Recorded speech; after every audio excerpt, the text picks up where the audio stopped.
I still remember the exact second my entire world cracked wide open. It was Tuesday, October 7th, 2025, 9:17 a.m. I know the time because the microwave clock was blinking it at me while I reheated yesterday's coffee. Outside, Colorado Springs was wrapped in that perfect golden fall light, the kind that makes Pikes Peak look close enough to touch. Inside, my house felt wrong. Too quiet for a morning when two grown adults and their partners were supposedly still asleep in my basement. The phone call came from a number with a 719 area code I didn't recognize. Mr. Henderson? David Henderson.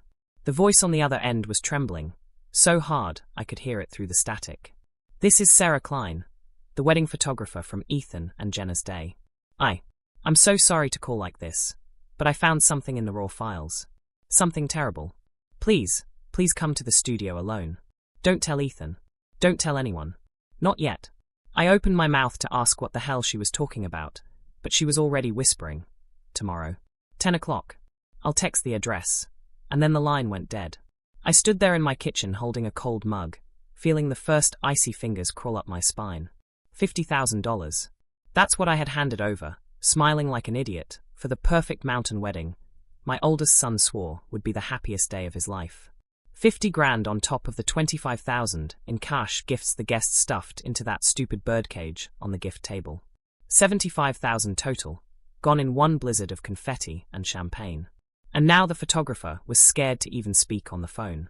That same afternoon, the basement door flew open, and my younger son Tyler came stomping up the stairs in nothing but basketball shorts and a scowl. Dad, we gotta talk about the truck situation. Like today.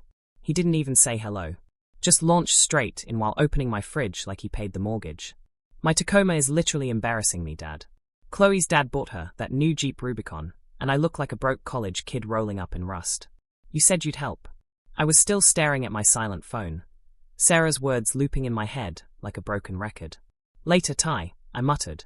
He slammed the fridge hard enough to rattle the bottles. Later is what you said last month. And the month before. Chloe's embarrassed, Dad. I'm embarrassed. Before I could answer, Chloe herself padded upstairs in my ex-wife's old robe. The one she'd left behind 12 years ago when she decided Florida was more important than her family. Chloe had been wearing that robe for 2 years straight, ever since she and Tyler temporarily moved into the basement after just a few rough months. Hey, Mr. H, she sing-songed, pouring herself the last of my orange juice straight from the carton. While you're writing checks, rent's due on the 1st and my hours got cut again. Could you maybe Venmo me 800, so I don't have to stress? 800.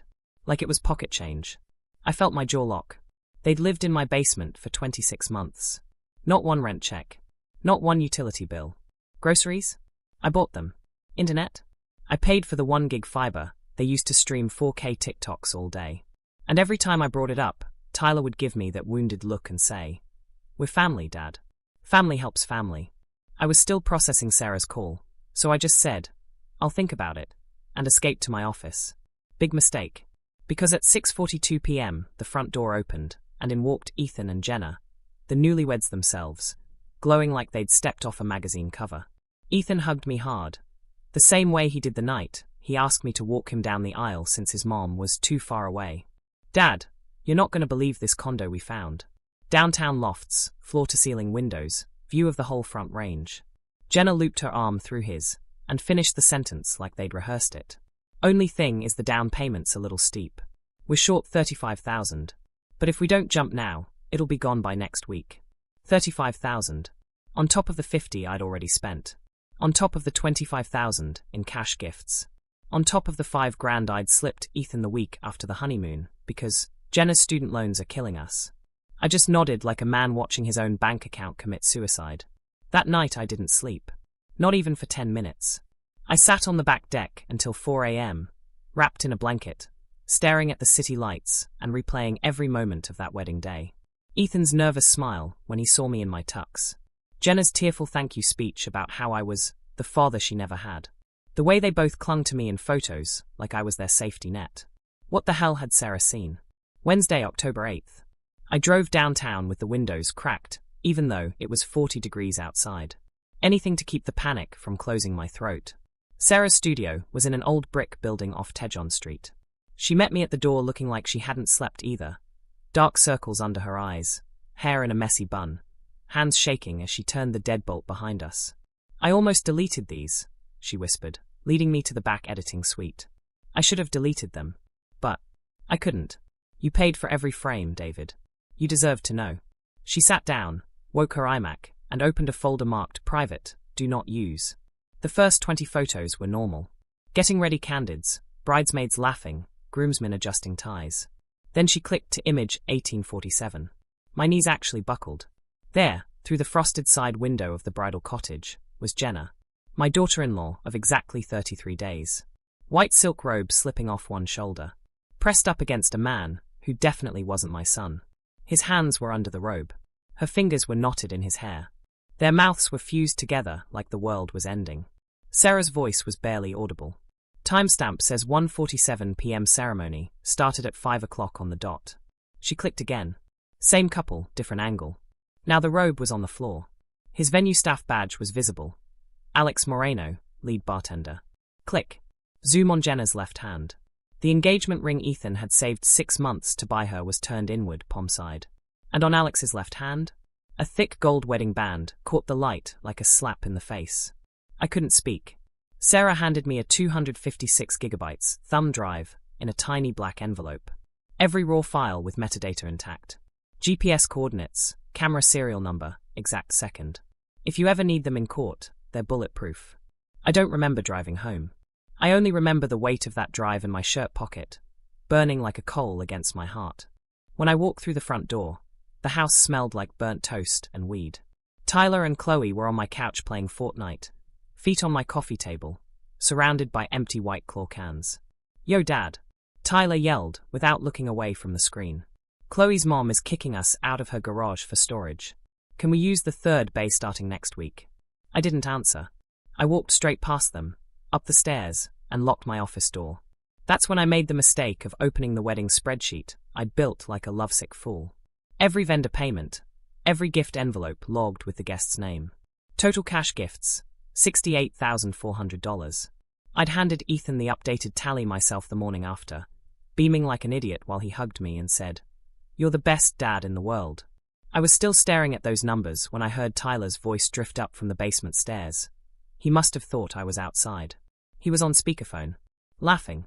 "Nah, bro, keep Dad distracted for a couple more months. Jenna's already got the divorce attorney on speed dial. She keeps half the gifts outright. We split whatever else he coughs up for the condo. Easiest 75 grand we'll ever make." Ethan's voice came through clear as mountain air. My oldest son.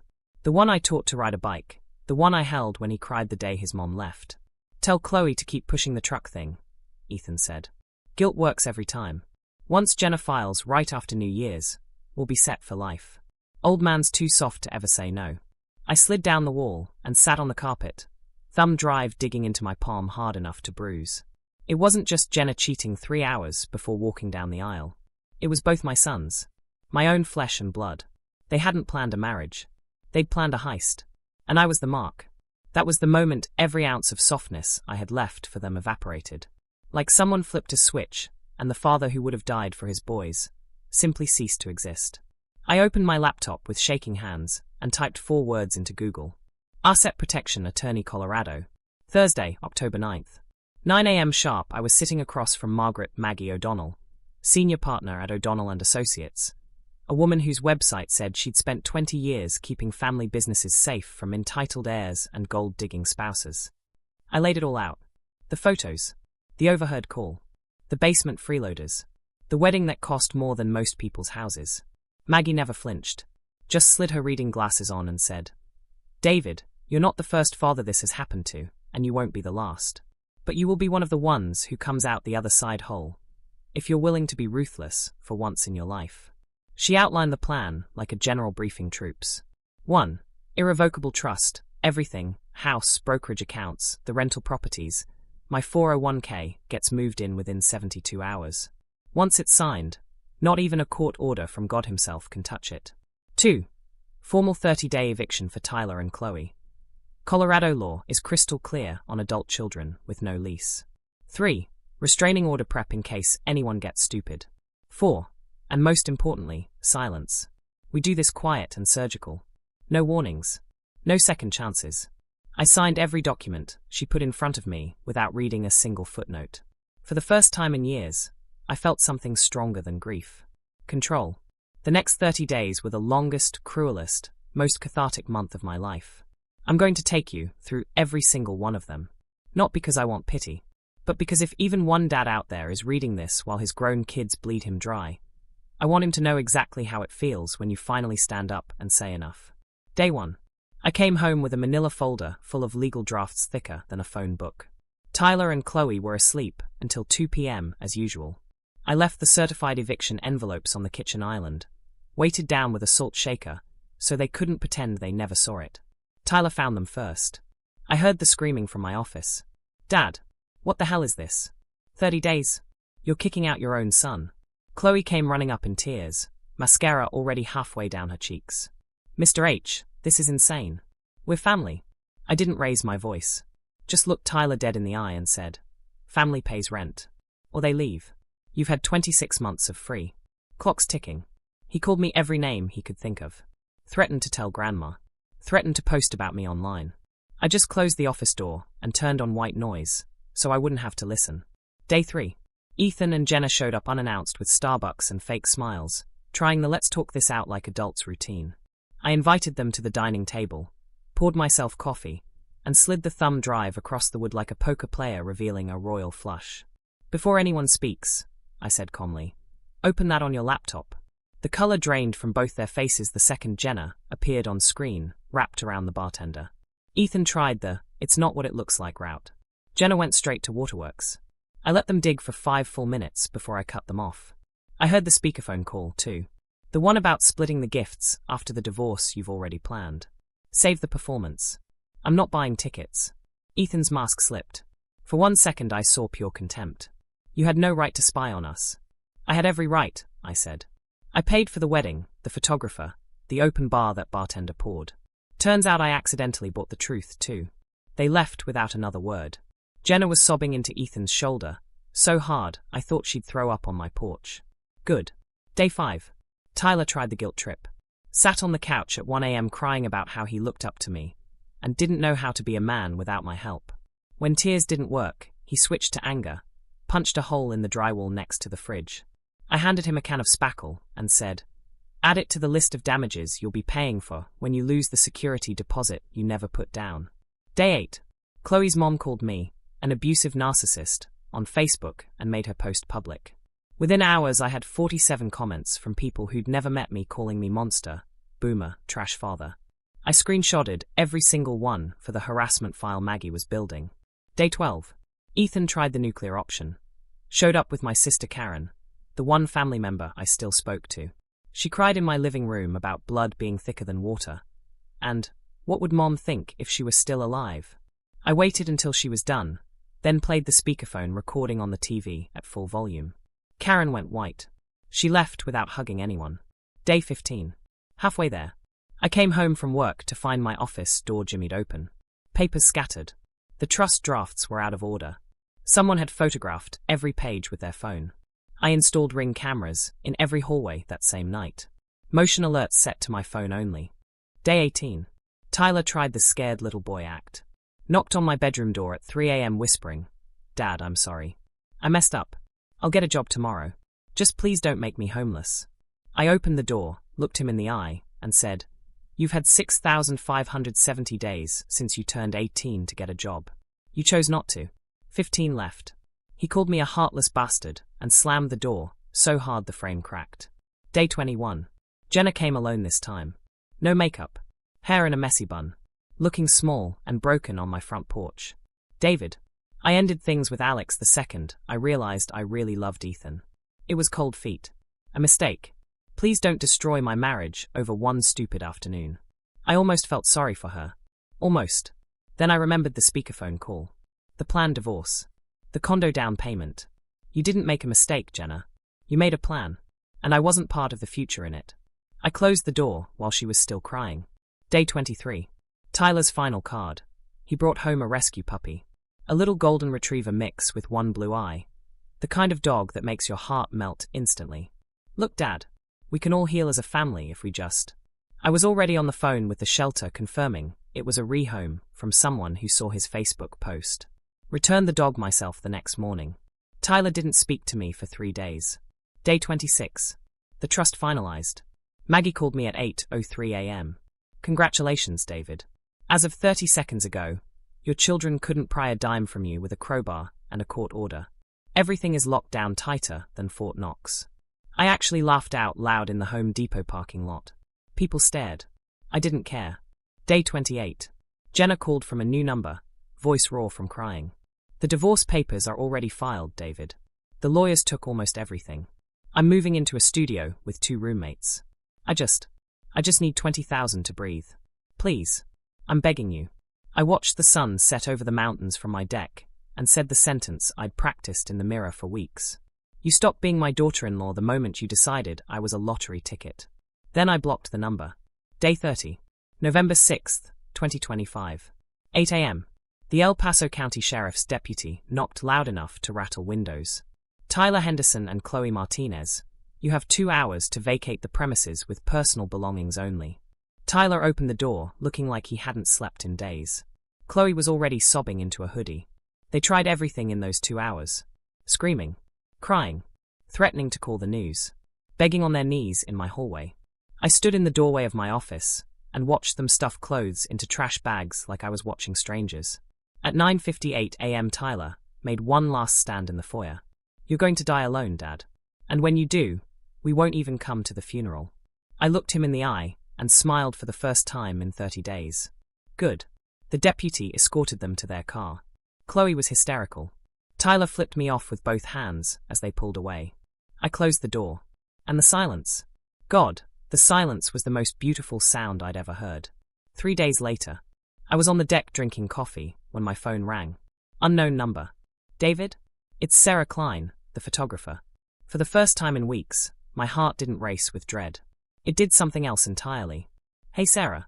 I just wanted to make sure you were okay. That was a lot to carry alone. We talked for 2 hours. About everything and nothing. About how she'd lost her own dad young. About how she almost didn't make that call. About how sometimes the truth is the kindest thing you can give someone, even when it hurts. Before she hung up, she said softly, "Would you maybe want to get dinner sometime? When you're ready?" I looked out at the mountains glowing pink in the sunrise and answered without thinking. Yeah, I'd like that a lot. 2 months later. The house is quiet every morning now. Really quiet. The kind of quiet you can hear your own heartbeat in. I sold the basement furniture on Marketplace. Painted the walls a soft grey. Turned Tyler's old room into a home gym and Chloe's into a guest room no one will ever use without asking first.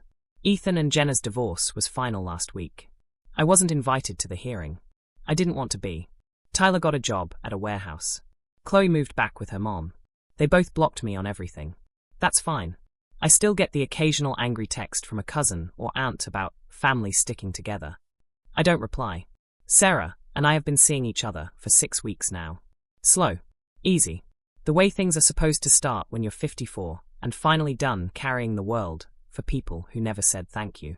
Sometimes, late at night, I open that thumb drive and look at the photos one last time. Not because I'm angry anymore, but because they remind me how far I've come. From the man who would have set himself on fire to keep his kids warm, to the man who finally learned that love isn't a blank check. If you're reading this and you're a parent who's scared to say no, if your grown kids only call when they need money, if family has become a weapon they use against you, know this. You are allowed to choose yourself. You are allowed to lock the door. You are allowed to live the rest of your life for the one person who never left you in the trenches, you. I'm not lonely. I'm free. And freedom, my friends, tastes better than any wedding cake ever could.